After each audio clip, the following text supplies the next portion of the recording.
A very good afternoon to everyone. We are studying chapter 8, that is respiration and circulation. We had already finished with 2 lectures based on this topic. Now, in part 1, we have completed organs of respiratory exchange. Whereas, if we see part 2 of this chapter, in the last lecture, we had studied human respiratory system. So in today's lecture, the lecture will be very short as we are going to study only MCQs based on human respiratory system, which is a very small subtopic. Okay, so without wasting any time, let us start with the MCQs of human respiratory system. Now, if we see first MCQs, which of the following option is incorrect about the larynx? First is it is a bony box. Option B is glottis is the opening into the larynx. Option C is during swallowing of food, glottis is covered by epiglottis to prevent food entry into the larynx. So the answer is first answer is answer A. So the question is which of the following option is incorrect about the larynx? The option is it is a bony box. Now why it is a bony box? Because if we see larynx it is a cartilaginous box. Okay. Now larynx is basically it is also called as voice box, and this larynx it is a part of respiratory tract. Okay, and this larynx it contains vocal cords, and vocal cords का function क्या है? It produces sound. So if we see larynx, as larynx is made up of 9 pieces of cartilages, and as it is made up of 9 pieces of cartilages, it is called as a bony box. Okay, so the correct answer is it is a bony box. Now, before moving to option 2, let me tell you that all the questions which we are going to study today, basically we have only 5 questions as the topics is very small. This is a subtopic. Okay, so only 5 MCQs I have taken, and this is all taken from NCERT book, that is basically NCERT from fingertips, NCERT fingertips. Okay, let us move to the second question. Which of the following structure closes the glottis during the swallowing to prevent the entry of food into windpipe? The answer is, the correct answer is B. Okay, it is epiglottis. Okay, now why epiglottis? Because if we see epiglottis, what exactly is epiglottis? It is a leaf-shaped structure. Okay, it is a leaf-shaped structure, and this leaf-shaped structure it closes the opening called as glottis. If we see the diagram in your textbook, in the last lecture I have explained you.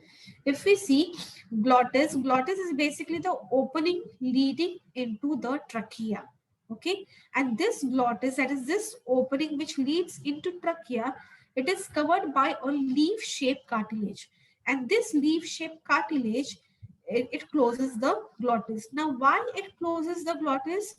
To avoid the entry of food particles into the glottis during swallowing, and hence we can see that the answer is epiglottis. So which of the following structure closes the glottis during swallowing to prevent the entry of food into windpipe? The correct answer is epiglottis. Let us move to the third question.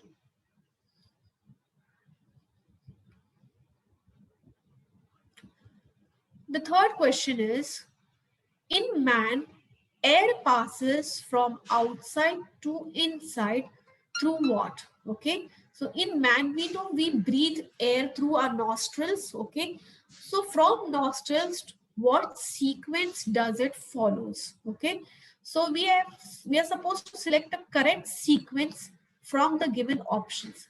Option A is nasal cavity, larynx, pharynx, trachea, bronchi, alveoli. Second option is nasal cavity, pharynx, larynx, trachea, bronchioles, bronchi, alveoli.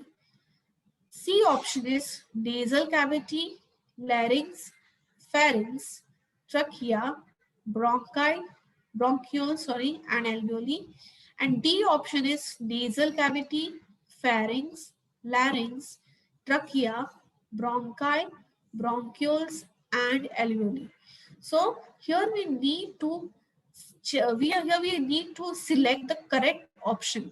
So when we breathe through the nasal cavity, after the nasal cavity, that is nostrils, the air goes into the pharynx. We know pharynx, it is a common passage for food as well as air.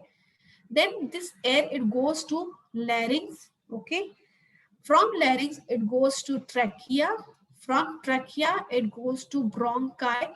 Trachea divides into two branches, which is called as bronchi. And then bronchi, again, it subdivides into more branches, which is called as bronchioles. And the bronchioles ends up into a sac-like structure, just like a bunch of grapes, which is called as alveoli. So the correct option is option D. So in man, air passes from outside to inside. Outside to inside means what? From the nasal cavity till the lungs. That is inside. So the correct option is option D. Nasal cavity, pharynx, larynx, trachea, bronchi, bronchioles, and alveoli. Okay. So next question we are going to take is, human lungs have enormous number of alveoli. This is to allow, option A is more surface area for diffusion of gases. Option B is more space for increasing the value of inspired air. Option C is more nerve supply to keep lungs working. And option D is more spongy texture for keeping lungs in proper shape. So the correct option is option A, more surface area for diffusion of gases. As I said, what basically are alveoli? Now, when we see alveoli, they are thin walled structures, they are lobulated structures, just like a bunch of grapes. Okay. Now, when we see the each structure of alveoli, many are called as alveoli, and a single one is called as alveolus. So if we see in lungs, in my last lecture, I have explained you about alveoli. Okay. So if we see each alveolus is covered by a network of capillaries. Okay. And these alveoli, they are highly elastic and they are single layer made up of squamous epithelium cells. Okay. Now, when we see in humans, there are about 700 million alveoli. And these alveoli, what happens? These alveoli, what is the function? They increase the surface area. If the surface area increases, what happens? More and more space will be provided, and through this space, what will happen?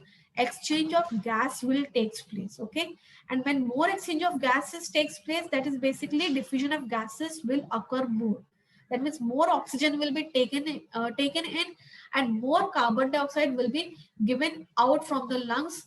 Okay, so human lungs have enormous number of alveoli. What is the function of alveoli? Because alveoli, they provide more surface area for diffusion of gases.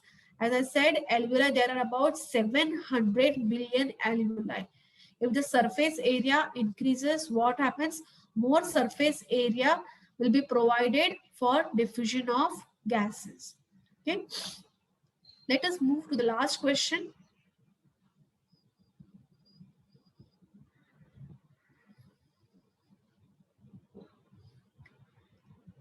Now, fifth question is, lungs are enclosed in, option A is perichondrium, option B is pericardium, option C is pleural membrane, and D is peritoneum. Okay, so option C, that is pleural membrane, is the correct answer. lungs are enclosed perichondrium. Okay, perichondrium is not correct. Pericardium, this is also not correct because this is found somewhere in heart. It is a closing, okay, opening, basically covering. Pleural membrane is the correct answer. Now, when we see lungs, why the option pleural membrane is the correct option? Because if we see the structure of lungs, lungs are covered in a membrane called as pleural membrane. Basically, this pleural membrane, it is double layered. Each lung, when we see, it is covered by a double layered membrane, outer membrane and inner membrane. The outer covering is called as parietal pleural, okay, whereas the inner covering is called as visceral pleura, okay.